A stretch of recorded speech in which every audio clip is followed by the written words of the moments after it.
तो welcome to प्रथम आयस। इस पार्टिकुलर वीडियो में हम लोग बात करने वाले हैं मनरेगा के बारे में।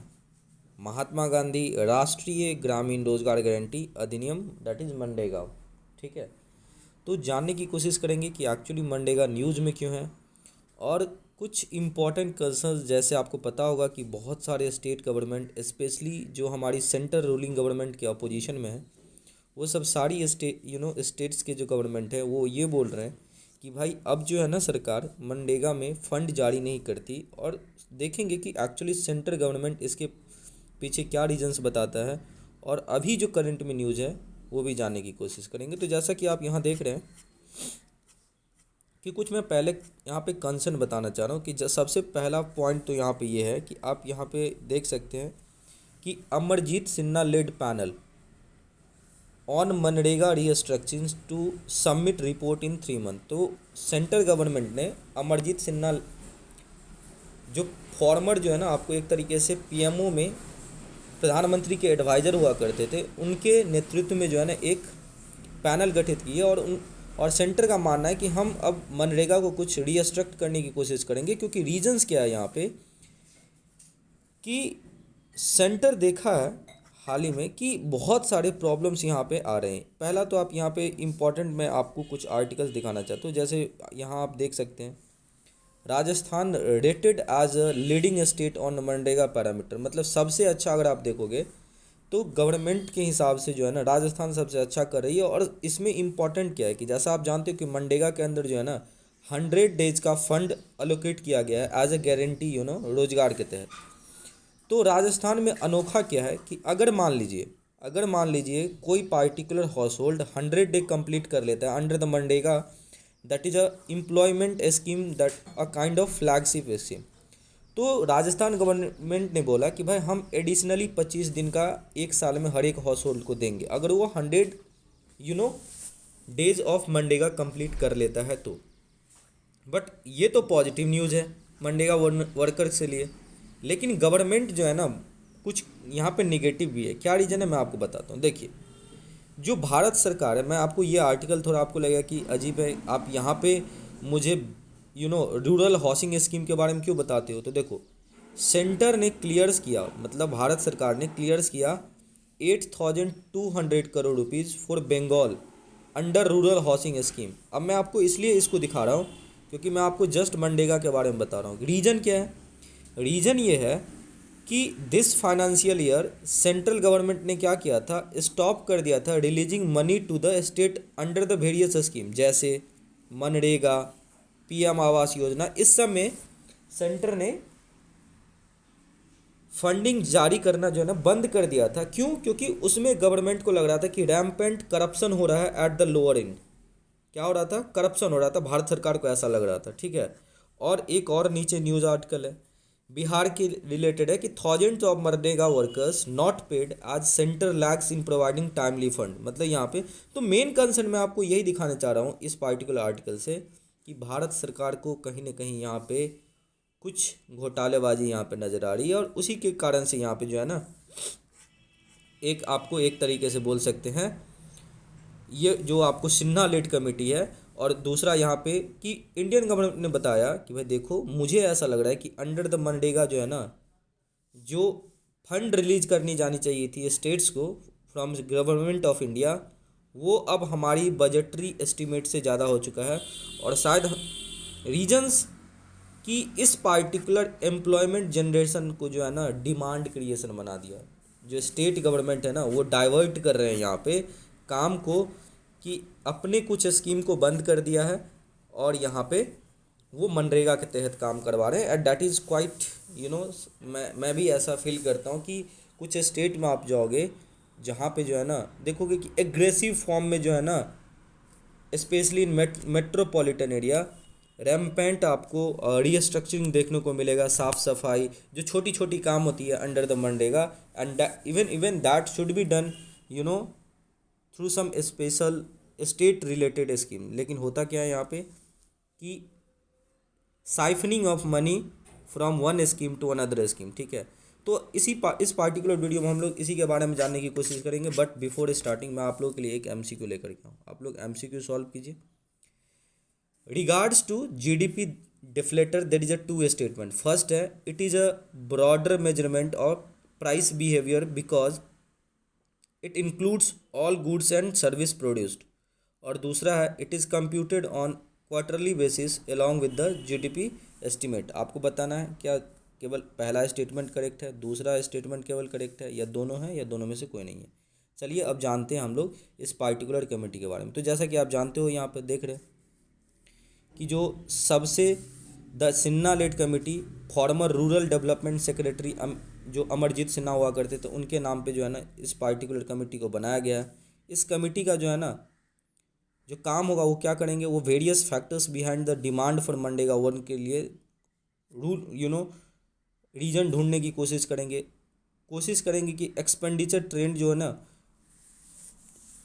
कि क्यों वैरी करता है इंटरस्टेट, उसके बीच में क्या रीजन्स है उन सबको ढूंढने की कोशिश करेंगे. वर्किंग कॉम्पोजिशन क्या होना चाहिए, समय के साथ क्या इसमें कुछ बदलाव होनी चाहिए या नहीं.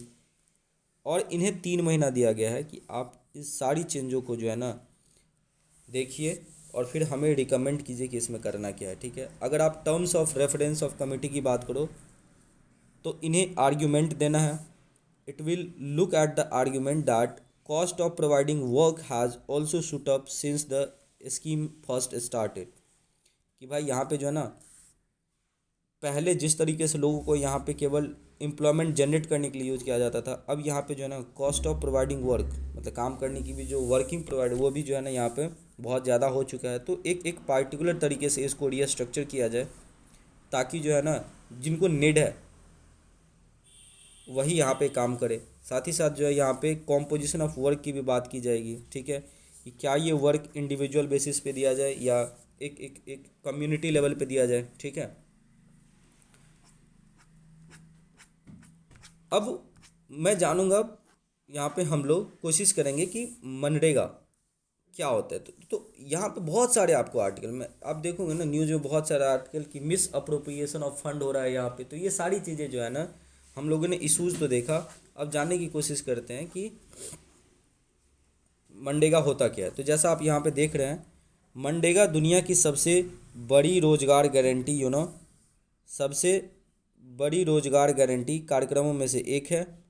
और इस योजना का जो प्राथमिक उद्देश्य है कि किसी भी ग्रामीण परिवार के अनुकूल शारीरिक कार्य करने से इच्छुक वयस्क मतलब जो एडल्ट होते हैं उनको प्रत्येक वित्तीय वर्ष मतलब इच फाइनेंशियल ईयर 100 डेज की जो है ना गारंटी वर्क दिया जाएगा. और वर्ष 2022-23 तक मनरेगा के तहत लगभग 15.4 करोड़ सक्रिय श्रमिक है. मतलब लगभग आपको यहाँ पे लगभग 16 करोड़ के आसपास जो है ना लोग यहाँ पे काम कर रहे हैं. अगर आप इसमें बेनिफिशियरी को देखो तो कम से कम 1/3 महिलाएं होनी चाहिए. ये एक रूल है, मान्य रूल है, कम से कम 1/3 यहाँ पे महिलाएं काम करनी चाहिए. और अगर आप मजदूरों का भुगतान न्यूनतम मजदूरी अधिनियम 1948 के तहत जो मिनिमम एम्प्लॉयमेंट जो वेज है उसके तहत राज्य के कृषि मजदूरों का एक तरीके से आप बोल सकते हैं यहाँ पे उनकी पेमेंट की जाती है. ठीक है, और अगर इसमें काम नहीं मिलता है आगे हम लोग देखने वाले हैं कि मनरेगा की रूपरेखा का सबसे महत्वपूर्ण अंग यह है कि इसके तहत किसी भी ग्रामीण वयस्क को मांग करने में अगर 15 दिन मान लीजिए अगर आपको काम मिलना चाहिए, अगर 15 दिन के अंदर काम नहीं मिल रहा है तो आपको जो है ना बेरोजगारी भत्ता भी उसके साथ साथ दिया जाएगा. ठीक है, मान लीजिए आपको काम चल रहा है और 15 दिन तक काम नहीं मिला एक वित्तीय वर्ष में तो आपको बेरोजगारी भत्ता दिया जाएगा. ठीक है, अगर आप कुछ समस्याएं देखें तो धन के वितरण में देरी और अपर्याप्तता, बेसिकली वही जो मैंने बताया कि स्टेट्स को फंडिंग नहीं दी जाती है और लैक ऑफ फंडिंग बता रहा है यहाँ पे. तो ऐसा इसलिए है कि यहाँ पे बता रहे कि अधिकांश राज्य मनरेगा द्वारा जो 15 दिनों के भीतर अनिवार्य रूप से मजदूरी भुगतान करने की जो रूल है विकल्प रहा है यहाँ पे उसमें ऐसा देखा जा रहा है कि श्रमिकों को मुआवजा भी नहीं दिया जाता है. ठीक है, और इसके लिए जो है ना बेसिकली यहाँ पे बहुत सारे आपको मैंने साक्ष्य यहाँ पे बताए कि इसे स्वयं वित्त मंत्रालय द्वारा स्वीकार किया गया है. ठीक है, कि मजदूरी भुगतान के लिए धन की अपर्याप्त परिणाम। मैंने बताया कि गवर्नमेंट ने क्या बोला कि भाई देखो हमारे पास फंडिंग नहीं है, हम उससे ज़्यादा यहाँ पे आपको दे चुके हैं। कुछ यहाँ पे देखने को मिला है कि कास्ट बेस जो है ना, एक तरीके से यहाँ पे कुछ विविधता देखने को मिल रहा है, ठीक है। जातीय आधारित पृथक्करण, भुगतान में देरी के मामले में जाति के आधार पर भी उल्लेखनीय भिन्नताएं नजर आई हैं, ठीक है। जबकि निर्दिष्ट 7 दिनों की जो अवधि के अंदर अनुसूचित जाति के श्रमिकों के लिए 46% और अनुसूचित जनजाति के श्रमिकों के लिए 37% भुगतान सुनिश्चित होना चाहिए। ये सारी चीज़ें जो ने कहीं 26% के आसपास है, ठीक है। तो जो एक तरीके से बोल सकते हैं मिनिमम जो फ्रीक्वेंसी है लोगों को भुगतान करने की, उसमें भी यहाँ पे जाति के आधार पे देखने की। अब भाई आगे की क्या स्टेप्स हो सकते हैं, हम लोग वे फॉरवर्ड क्या कोशिश करेंगे इन चीज़ों को सुधार करने की। तो यहाँ पे क्या है कि विभिन्न सरकारी विभागों और कार्य आवंटन तथा कार्य प्रणाली के बीच बेहतर समस्याएं की आवश्यकता है। भुगतान अदायगी के मामले में व्यापक कुल विसंगतियों की भी दूर करने की जरूरत है। ठीक, उल्लेखनीय है कि इस क्षेत्र में महिलाओं को अपने पुरुष समकक्षों की तुलना में औसतन 22.24 कार्ड की जो आय है उसे प्राप्त होती रहती है, ठीक है। राज्य सरकारों को यह सुनिश्चित करना चाहिए कि हर गांव में सार्वजनिक कार्य शुरू हो, क्योंकि लोगों को एम्प्लॉयमेंट मिलेगा और लोग जो है काम करेंगे तो उनको अपने परिवारों में बच्चों की पढ़ाई लिखाई और उनके जो हेल्थ से रिलेटेड इशू सारी चीज़ें दूर होंगी। मनरेगा को सरकार की अन्य योजनाएं जैसे ग्रीन इंडिया पहल, स्वच्छ भारत अभियान आदि के साथ जोड़ करके भी रखना चाहिए ताकि यहाँ पे फंडिंग आराम से हो। अब चलते हैं हम लोग अपने एमसीक्यू की तरफ। तो देखिए जो आपका ये जीडीपी डिफ्लेक्टर है ना, ये ब्रॉडर देन जो आपका जीडीपी होता है, ठीक है। और दूसरा it is computed on quarterly basis along with GDP estimate. तो बिल्कुल जीडीपी भी आप देखिए, जीडीपी होता क्या है कि एक पार्टिकुलर कंट्री अपने वित्तीय वर्ष में कितना उत्पाद और जो सेवा प्रदान करता है उसकी जो वैल्यूएशन होती है उसे जीडीपी बोलते हैं। लेकिन ये दो तरीके का होता है, जीडीपी नॉमिनल टर्म पे होता है और आपको रियल टर्म पे होता है। तो जीडीपी एक साल के लिए भी निकाल सकते हैं, क्वार्टरली भी निकाल सकते हैं। तो यहाँ पे जो है ना ऑप्शन सी करेक्ट है, ठीक है। Both A and B statement are correct. तो उम्मीद करते हैं सेशन बहुत अच्छा लगा हो, और अच्छा लग रहा है तो प्लीज़ हमारे चैनल को सब्सक्राइब कीजिए, दोस्तों को रिकमेंड कीजिए। Thank you so much for watching this video.